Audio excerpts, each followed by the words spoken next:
Welcome back, everyone. So, we've brought back our session leads from the last breakout sessions to report back on what they have identified as challenges and priorities for successful implementation of commitments to improve women's, children's, and adolescents' health.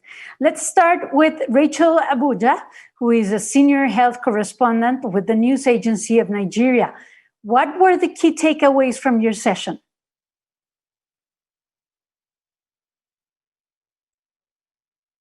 I think your mic should be on. There you go. Good afternoon. Hello. Rachel Abuja from the News Agency of Nigeria. Our take home today was Nigeria has now implemented several pillars cutting across leadership, policy, and coordination. Last year, in October 2020, we launched a multi-sectoral partnership coordination platform for productive maternal, newborn, child, adolescents, and elderly health plus nutrition. And this platform was launched to address coordination,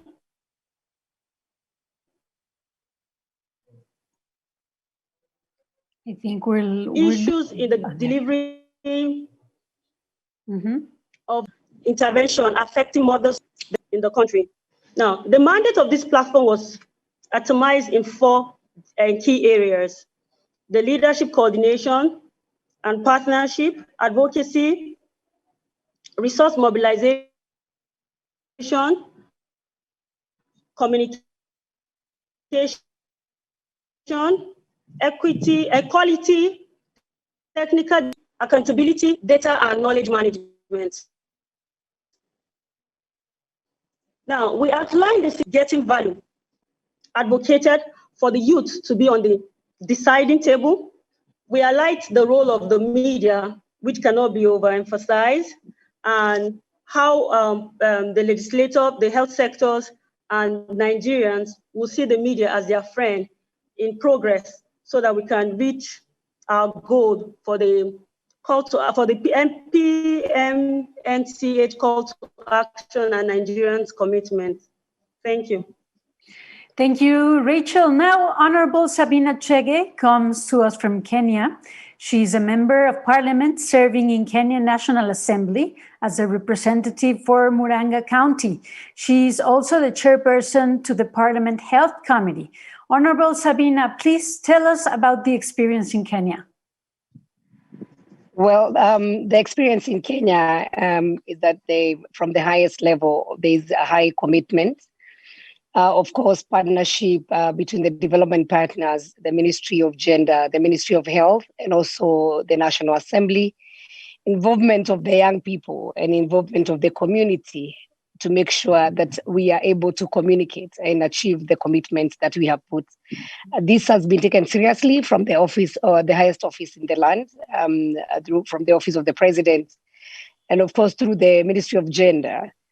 There are several things that they have made commitment, and they have now also gone out to have forums through HENET with the young people. The young people has also communicated, they have given feedback on the expectations and how they would want to participate. Through Parliament, we've had champions through the Caucus of Kenya Women Parliamentarians, and also through the Committee on Health, and basically trying to reach out, because Parliament has a big role. Apart from making policies and legislation, our budget making process in our country happens through Parliament. And so we have established that there's need for good relationship between all the stakeholders and involvement of all, so that then we are able to know the need. Parliament is able to allocate, but also the issue of accountability and transparency in what is really given out there. Community participation has been seen as key to success of this commitment. And so basically, as a nation, we are ready, working closely together with all the stakeholders. And again, we have said part of the advocacy, part of involving resource mobilization, we need to work together so that we can have trust. We can be able to trust each other and work together. And once we work together, we have good partnership, we will be able to achieve more. And so in today's session that we have had, we have really agreed, all of us, from the ministry, from the partners, and also all the stakeholders, that we really need to keep on having, communicating, having good feedback, and looking at how we can be able to really fill the gaps, especially in resource mobilization. And that's really has been our takeaway this afternoon. Thank you very much. Thank you so much, Honorable Sabina. Finally, we have Jutomo Doetain from Liberia, who is a child and youth rights advocate. Jutomo, what were the thoughts from your group discussion?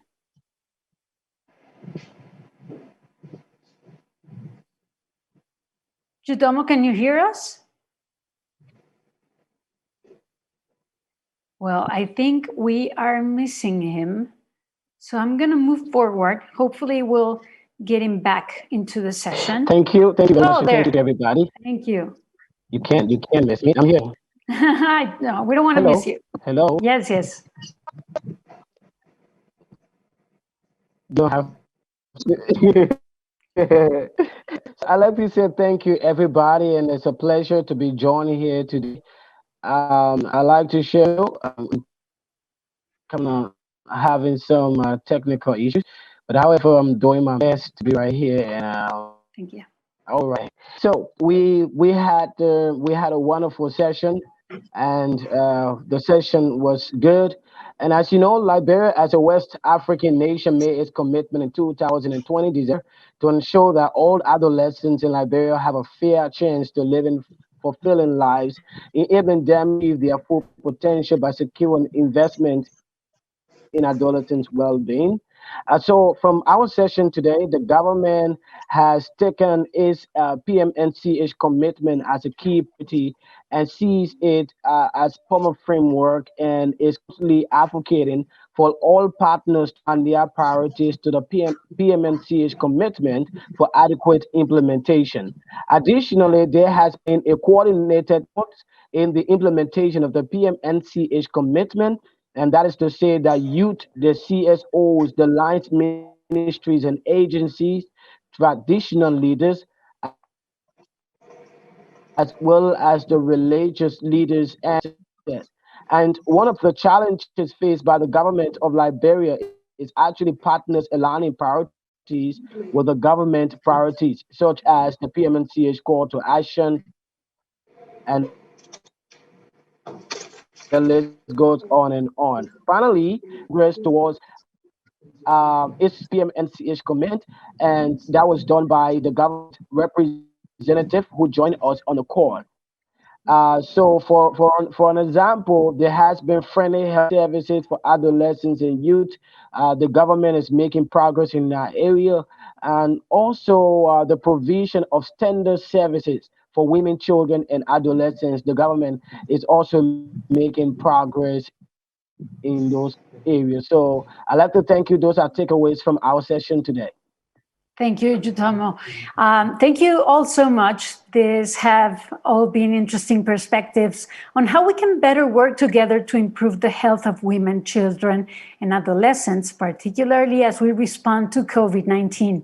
We note the importance of leadership, of recognizing the value and contributions of all constituencies, and of inclusive planning and implementation. We have also heard the collective advocacy is important to holding everyone to account. Now we have a few more minutes, and I want to ask you each one more question. What would you say is the added value of your government making a public commitment to secure better health outcomes for women, children, and adolescents? Let's start back with Rachel. I don't see Rachel, but she must be around here. Oh, great. Rachel, please. Thank you very much. It's good to be back. The Nigerian government made the commitment publicly. Now Nigerians are better informed. It's not left for all of us to, it's not left for all of us to hold the country or the government accountable. Every woman, every child live in a balanced equity in COVID-19 response and recovery. Thank you very much. Thank you, Honorable Sabina Chege. Yeah, thank you very much. The added value for my government giving the commitment really on the advantages of the women, children, and adolescents. The benefit they get first and foremost is that there is proper funding. The government is committed to do several interventions. For example, we have Linda Mama, a program that really looks at the pregnant women until they deliver. The government of Kenya has also really given a commitment of universal health coverage and trying to reach to indigents to make sure that they have access to healthcare, and not just access, but also affordable and efficient. So that commitment, when the commitment was made, we have seen more funding coming in, more commitment coming in, government trying to bridge in the gap that has been there before. That's what I would say really has been added value for that commitment, and actually coming out and saying they are committed to it. Thank you very much, Honorable Sabina. And last but not least, Jutomo.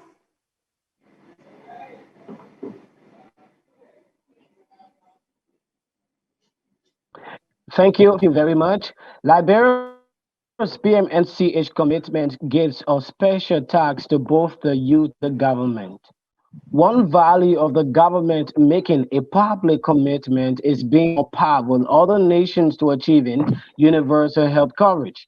Additionally, another benefit is prioritizing the health and well-being of children, adolescents, and women. Most of these vulnerable population has been forgotten, but with these commitments, the government, it shows how the government prioritizes the well-being of everyone and to see everyone realizing full potential. Thank you.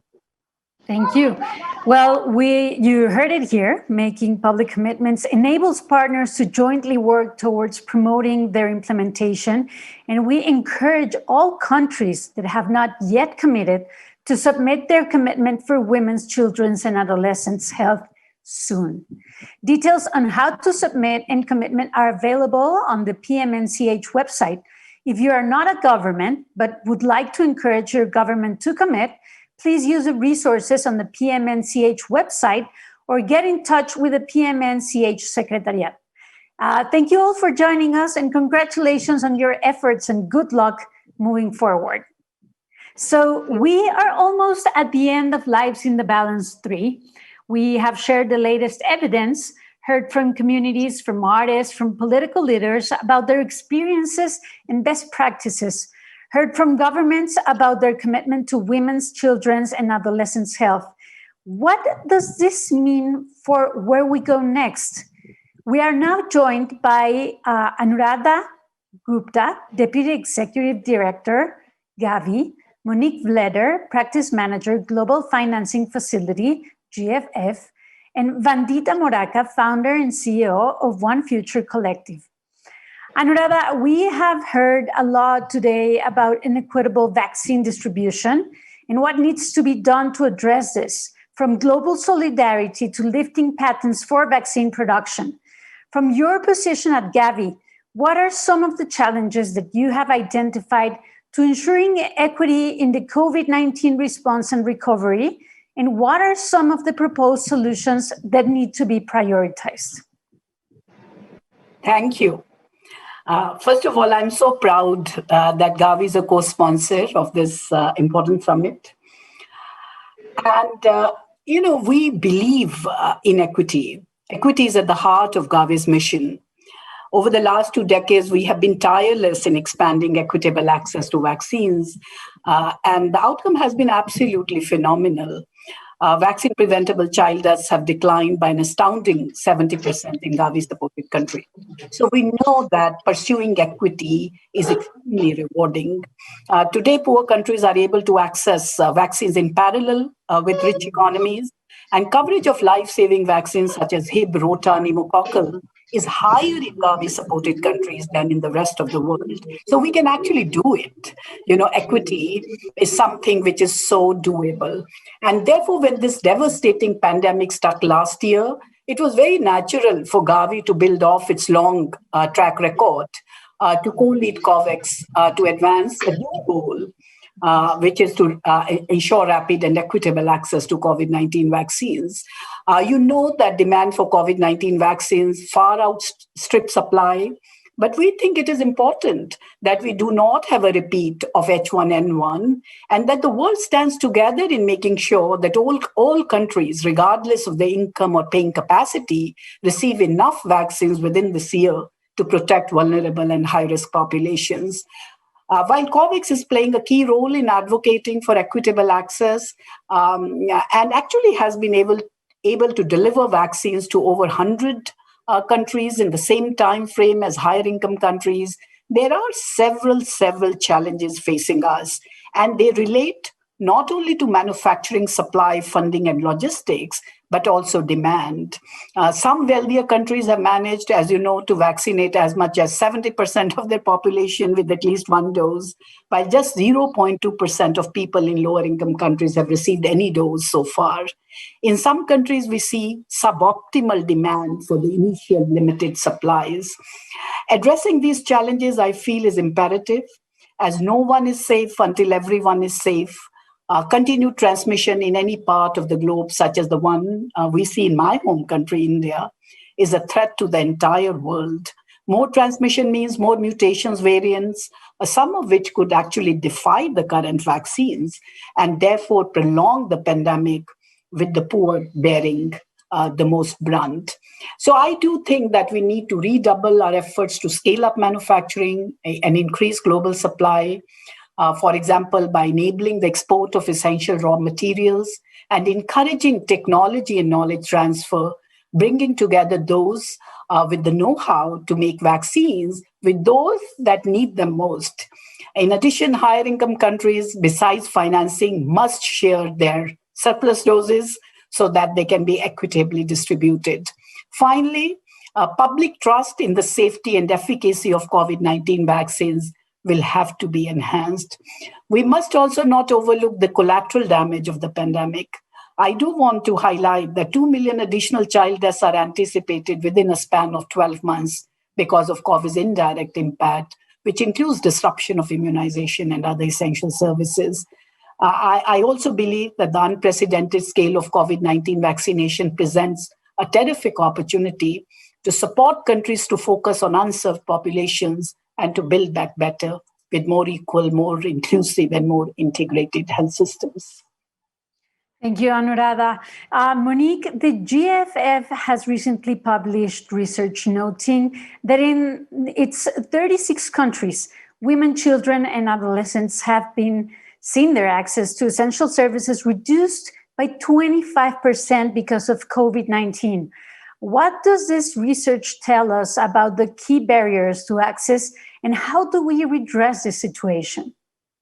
Hey, thank you so much, Ilana. First of all, thank you to the organizers. This is a really important event, and I'm delighted to be here on this panel with Anuradha and Vandita. And thank you for this question. I mean, very quickly after COVID happened last year, we saw this, what we call the secondary crisis, this impact on women and children. And across the board, it did 25% reduction in the ability of women and children to access essential services. And so really quite a large crisis. And we saw that this was partly because of constraints on the supply side. And so lack of commodities, health workers not being able to show up for work, etc. But there are also some very serious challenges on the demand side. And over time, this research was showing that the financial barriers for women to access services was very dramatically increasing. And so that combined effect really is causing these problems for women and children. And so what did we do in collaboration with the GFF partnership is to work immediately with the 36 ministries of health and the partners. And I have to just do a shout out to civil society on the advocacy around this, that in the response to COVID on country level, to make sure that the needs of women and children are at the center. And so not just, of course, that really important response to the pandemic, ICU equipment, oxygen, all these things, including vaccines, but also that day-to-day care that women and children need, that would be at the core of the response. We also made additional funding available for frontline services, community-based primary care services, including sexual reproductive health and rights services for women and children. And we are a partner in ACT-A, working with other global partners in the Health System Connector to ensure that any kind of investments we make in the front lines also contribute to the stronger delivery and stronger systems that will allow for the delivery of vaccines to the front lines. Thank you, Monique. Vandita, you have spent the bulk of your career working with oppressed communities in Mumbai. And we have heard today that of the women, children, and adolescents that do not have access to services, those that are from ethnic minorities, the poor, the uneducated, the disabled, and other marginalized groups are left aside. For instance, a recent Lancet study finds that maternal mortality has been higher for women who are from castes that are perceived to be lower, or migrants or refugees groups. What advice do you have for your co-panelists about how their institutions should better address the needs of the unseen and unheard? Thank you for that question, Ilana, and for having me. I found this summit to be a beautiful space for us to be able to have these conversations. And I would just want to start by saying that I can't give advice because panelists here, of course, have been doing this work for so long. But I'll give a small example to anyone listening in. When the pandemic started last year, the cases of domestic violence rose by 3 or 4 times. And when we spoke to police authorities, they said, these are women who've been beaten up for 2 years. It's fine if they're beaten up for 20 more days. Early January this year, we spoke to our communities about how the pandemic had affected them. And even small things that maybe we don't account for. But the moment income in the household fell, women and girls in the household stopped getting enough nutrition. They didn't get food. They were deprioritized in terms of food access. And while I know that's not what I'm talking about here, those are key factors to understand how intersectionality of our identity affects our experience of the pandemic and also in terms of getting access to vaccine. So while I'm not giving advice, I will say that there are a couple of things that we should keep in mind. I think number one is listen to us. And when I say listen to us, I mean like organizers like me, like young organizers on the ground, the actual communities that are being affected without intermediaries like me present as well. Second, and it ties into my third point, is meet us where we are. I find, for example, I will give you the example of India. We have an app on which we can book a slot for a vaccine appointment. Digital penetration in India is so low that automatically ensures more than 50% of our population cannot access vaccines, especially in the young age group, right? Because for the older ones, they were still carrying out drives in different areas. They're not doing that now. And I think third for me is embed the principles of design justice in our work. So the design of any program or any initiative needs to be in a way that automatically ensures everyone is included. And inclusion should not be an accommodation that is made later. It is something that has to fit into your design, like your program design at the very beginning, right? Like who produces these vaccines? Anuradha mentioned about the need for IP transfer, knowledge transfer, but even to think about why these conversations and advocacy has not happened earlier on. The focus has been, and for all of us to think about this, are we thinking of the vaccination process as an aid process where rich countries and rich funders will help poor countries like mine get access to vaccines? Or are we thinking of it as a collaborative way to end the pandemic? And if it is the latter, our focus must shift from equity to justice. And we must demand better in terms of access, in terms of vaccine production, distribution, even awareness creation. We need to localize awareness creation and ensure that awareness creation is supplemented with availability of products, like which is happening in India right now. Suddenly people are aware and they want vaccines, but they don't have access to vaccines. So yes, there should be vaccine justice. I mean, that's the only way to put it for me. And especially for oppressed groups. And I'll give an example from India quickly. The polio vaccine drive that happened in India really met communities where they were. They set up local camps, people could walk in, they could get vaccinated. Perhaps to build from those models and leverage our local community healthcare workers to deliver vaccines to the last person as well. Yeah, that's all for me. Thank you, Vandita. Anuradha, for some time now, Gavi has promoted the concept of the zero-dose child as a way of focusing attention on inequities. What is behind that concept, and why do you think it is a game changer for public health? Thank you for that question, because that's something so close to my heart.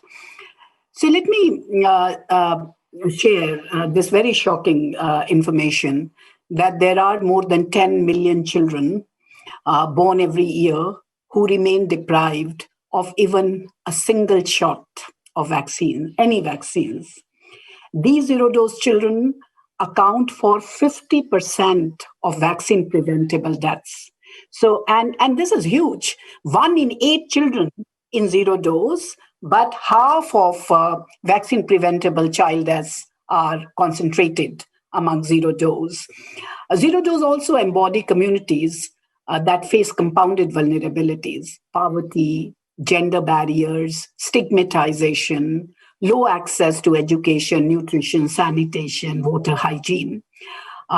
For example, we found that 2/3 of zero-dose children live in households that survive on less than $1.90 a day, which, as you know, is the international poverty line. So what we are seeing is that these zero-dose children miss out, of course, on basic vaccination, but their mothers are also much more likely to miss out on antenatal care or skilled birth attendance. Also, they live in households which do not have access to safe water and sanitation. So our new strategy is now focused on leaving no one behind with immunization. And these zero-dose children, for us, are our proxy for those communities that remain bereft of essential services and suffer from disproportionate burden of disease, deaths, and medical impoverishment. We are therefore launching a global movement to reduce the number of zero-dose children by at least 25% in the next 5 years in Gavi implementing countries. We know there is no one way of reaching these missed communities. Approaches will vary from country to country and within countries, contexts and settings. And this will require a lot of flexibility, innovation, and expertise of organizations working in a range of fields, including our community-based organizations and the civil society. We think reaching these zero-dose children and missed communities would indeed be a game changer. If we can reach them with immunization, we can also bring them other essential services through multi-agency and multi-sector coalitions. We also think that it is important because immunization is the only intervention that brings the majority of households into contact with the health system 5 or more times during the first year of a child's life. So by building out the service delivery infrastructure, supply chains, modern data systems, and community engagement models, which are pivotal to delivering immunization, as Vandita said, not just equitably, but as a right, and a social justice, we can build a platform through which other primary healthcare services can be delivered. This is more important now than ever before, as the number of zero-dose children is set to increase further as a result of the pandemic. Therefore, we are stressing the need to shape our COVID-19 response as an opportunity to achieve better equity and social justice, and as a commitment to equity and social justice, focus on zero-dose children, as well as people living in fragile conflict and humanitarian settings. We think this is the moment to seize. Thank you, Anuradha. Monique, the kind of inequities that Anuradha is talking about are deeply rooted in long-standing biases, including gender biases. It's very interesting to those of us on the outside to see the GFF as a global financing instrument hosted by the World Bank, delving into thorny social and political questions like gender bias within countries. Why have you done this, and what do you expect to see happen as a result? Great. Maybe women's health is so personal. We're all in the inside, right? Not in the outside, but from the beginning. And it's just delightful to listen to Anuradha, who was so passionate and rightly so about addressing these inequities. From the establishment of the GFF, the delivery of a comprehensive package of sexual reproductive health and rights services is really at the core, as well as strengthening health systems for health systems to be more responsive to women. So it's about access, it's about choice, it's about power for women to choose the services that they need. And to be able to do that well, you need to address gender biases. And we do that in multiple ways. We have a gender equality roadmap. You can look it up on our website, but maybe just to highlight a few things from that. Legal reforms are really important. For example, early childhood marriage, making changes in legal issues can make a big difference to protect women and girls. Gender responsive monitoring helps us to really know what's happening on country level and to advocate around those population groups and geographical areas where we see a lot of challenges. And then we address it through female leadership, really strengthening the female voice in the management of health systems, as well as in the day-to-day programming. So how do we set the national priorities and design and finance programs that really address those needs of women? We're also incredibly proud to be co-leading the SRHR working group for generation equality. At the end of June, there's going to be a really important event hosted by the French government, which is also part of the GFF's resource mobilization campaign, to really look at, we call it reclaiming the gains, right? So that setback, but can we reclaim the gains for women and children in a more accelerated way? So thank you. Thank you, Monique. And Vandita, your organization builds women leaders and promotes them to access the leadership seats that they deserve, yet that are not afforded to them. The pandemic has shed a light on inequities in women's access to leadership positions and the impact this has on planning and programming everywhere. What challenges do you see in promoting gender equity and implementing COVID-19 responses that factor the needs of women and children? Thanks for that question. I would just like to clarify to say that there is an important need to develop feminist leadership, which would not necessarily be rooted in gender, but be more representative. Because as I speak here, I'm thinking if I'm a representative of all women everywhere. So I think that shift necessarily needs to happen. Again, I will start with a small example. I prefer stories to data sometimes. When the pandemic started and domestic violence survivors wanted to exit their household and access a government shelter, they needed to get a COVID test done. The COVID test required a certain document by the government to be able to be carried out. But as you may know, anyone who leaves an abusive situation does not necessarily carry government documents with them. That meant that they were left homeless because they had no access to shelters. This seems like a small problem, but it is a flaw in design because any SOP designed by the state, by the government, any other body, does not account for the needs of women and children, which is why what we see as design flaws have such a massive impact on their lives, their livelihoods, and just their basic dignity in how they navigate their life every day. So I think a couple of challenges I definitely see are current leadership not understanding the needs of women and children. Currently, we have a crisis where there are children left orphaned by COVID because they've lost one or both parents. And that is not something that we've planned for. And we haven't planned for it because we've not understood that problem. And we haven't understood it from a lens that we don't deem as important.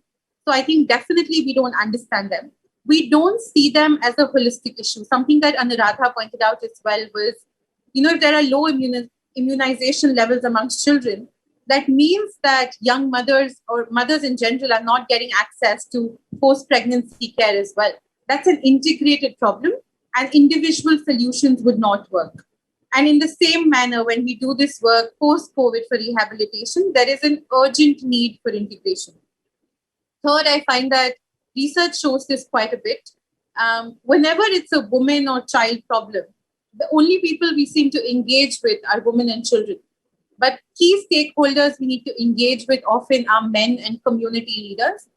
One of the biggest successes we've had in different urban slum areas across the country is getting male community leaders to make videos talking about, this is not what men in our community do. This is what we step up and promise to do.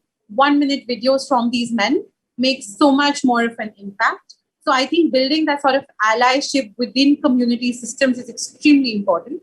And I think last for me is to be really honest and authentic with ourselves and say, is this even a priority? Because we speak at panels and, maybe for all of us it is, but when we go back to our governments, it's often not a priority because it's approached from a cost benefit analysis lens. So that prioritization needs to come in, that even if it's not a financial priority, it is a human priority that we're going to make. And we're going to design specifically for women and children in two ways. One, as a separate agenda item. And second, also integrate that to all of our response. From something as simple as ensuring menstrual health products are available when there's a cyclone in the city and people are displaced, to ensuring that early childhood marriages have risen during the pandemic. And how can we ensure that government officials and police officers can still reach these young girls, or they can still reach these families? Yeah, so I think that these things, when they're brought in together, will help us really shift how we respond to women and children. And more leadership representation is always welcome. I feel like so many of these things are inherent, that if I'm in a leadership position, I will automatically think about what someone like me would need.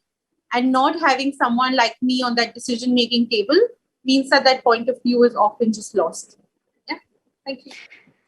Vandita, thank you for those examples. It makes it so much easier to understand the situation. Thank you, Anuradha. Thank you, Monique. Thank you, Vandita, for this panel. It's been amazing. And for you out there, you have heard it here. Governments have heeded the call to action, and now leaders of global health organizations and feminist movements have done the same.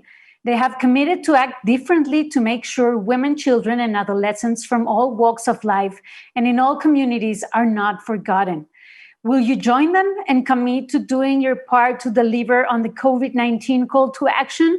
We truly hope so. Before we go, let's hear from Helga and Lisa, the executive directors of PMNCH and the core group, on their takeaways from the meeting. Let's please hear your voices. Thank you for being here. Thank you, Ilana, for your motivating moderation and also an inspiring panel.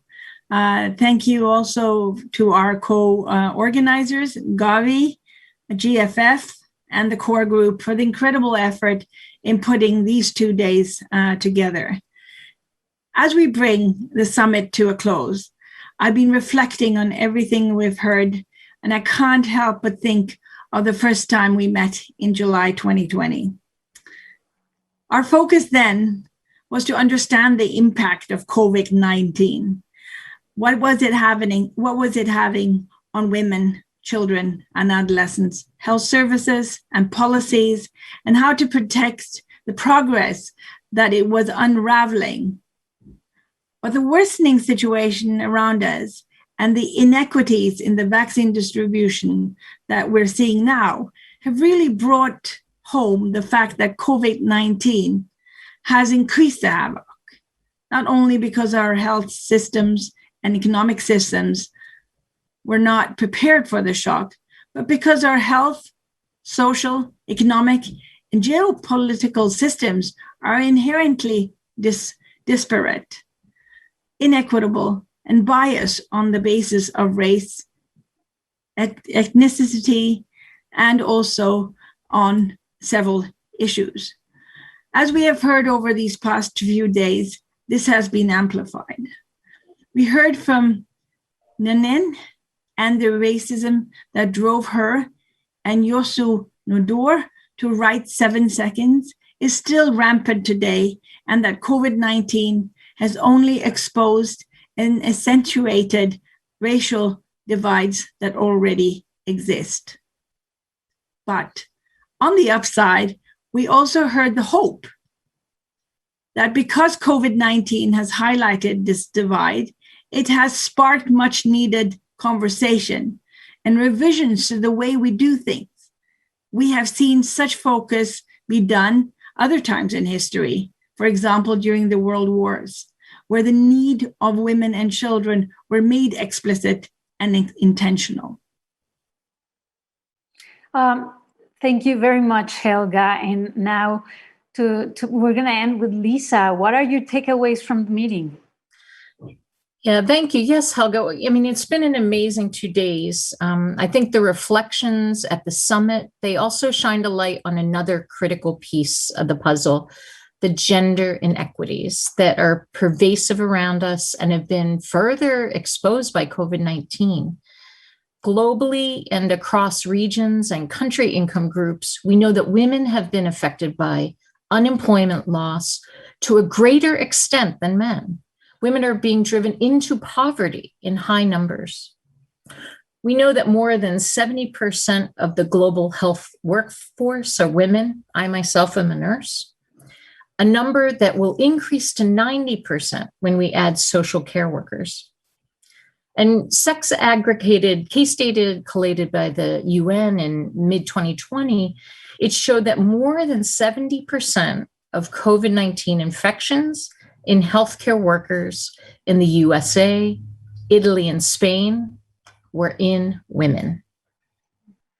So I think it's really imperative that while we respond to the immediate effect of COVID-19 on women, children, and adolescents, health services, and ensure vaccine access for all, we also use this moment as an opportunity to root out the gender-based discrimination that drives inequity. However, I must say we were very encouraged to hear that partners are thinking about how to implement these equity-enhancing and gender transformative strategies that focus on strengthening our health systems and other social and environmental determinants of health. This gender transformation must occur at all levels of policy and programs. And it seems that because of COVID-19 and because it's driving inequity, it's also shining a light on the issue, and it's forcing us to rethink our approach to do better by those who are more effective. What do you think, Helga? Absolutely, Lisa. COVID-19 has challenged us, but it has forced us to work together more and better to overcome common threats. Take, for example, the new government commitments that have been announced and amplified today. These commitments, together with those announced in December, are going to be critical in closing the underlying equity gap that is being exacerbated by COVID-19. This has only been possible because our partners committed to working together despite the hardest of circumstances. We at the PMNCH Secretary have been humbled and greatly motivated by the sheer dedication we've seen these past few months. But I've said this before, and I will say it again, we need much more of such collective action and mobilization to achieve impact at scale.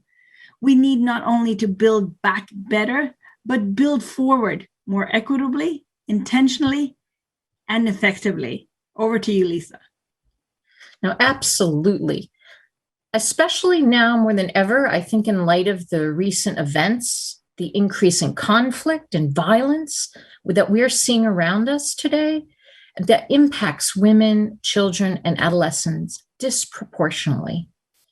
We need to leverage that collective strength that we've built in the past few years and ensure we reach the most underserved and vulnerable women, children, and adolescents everywhere in the world, from India to Ethiopia, from the US to Palestine. I hope the discussions these past 2 days will have motivated all of us to do more and to do better.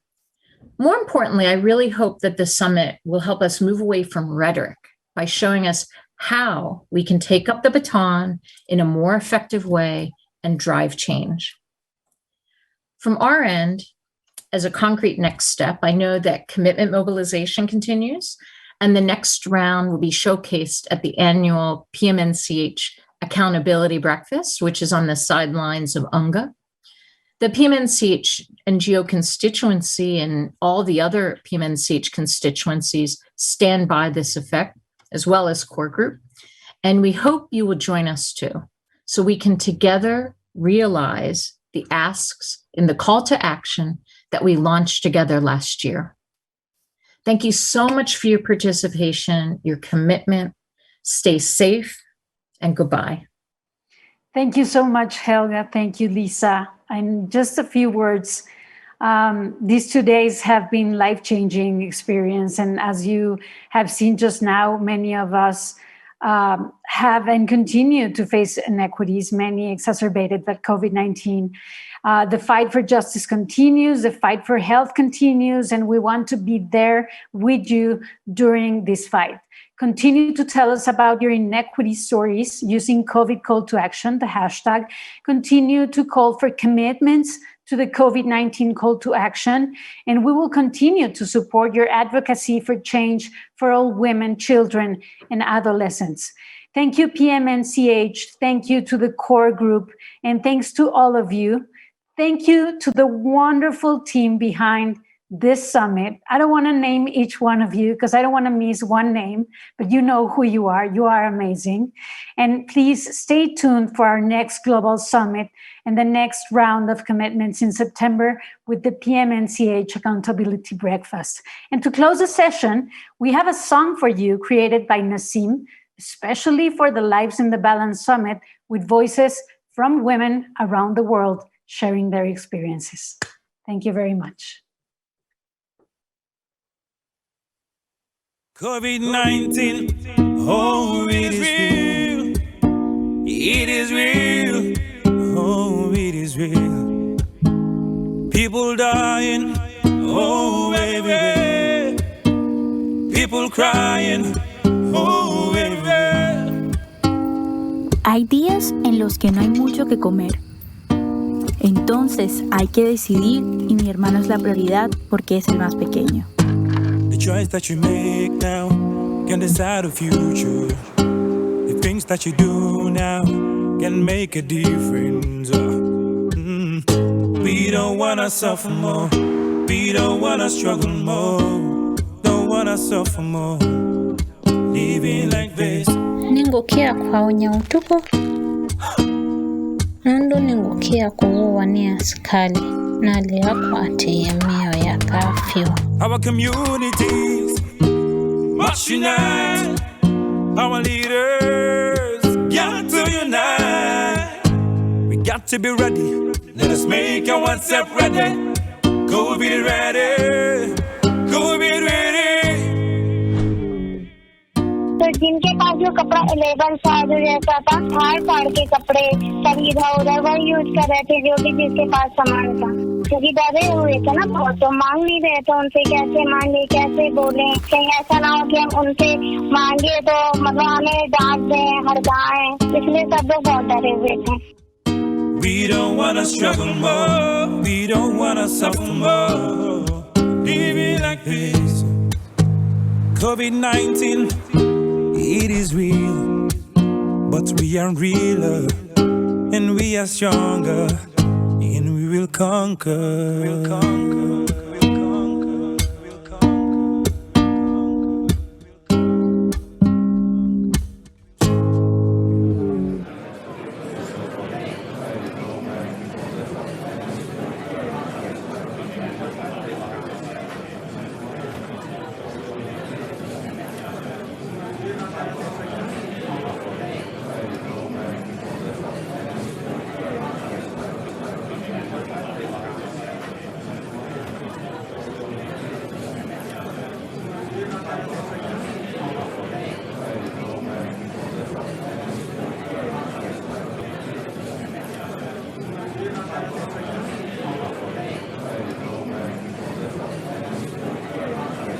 Show your passion, use your voice, and speak out with courage. Let's have women in all discussions and decisions which are taking place to find solutions for us to get out of this crisis.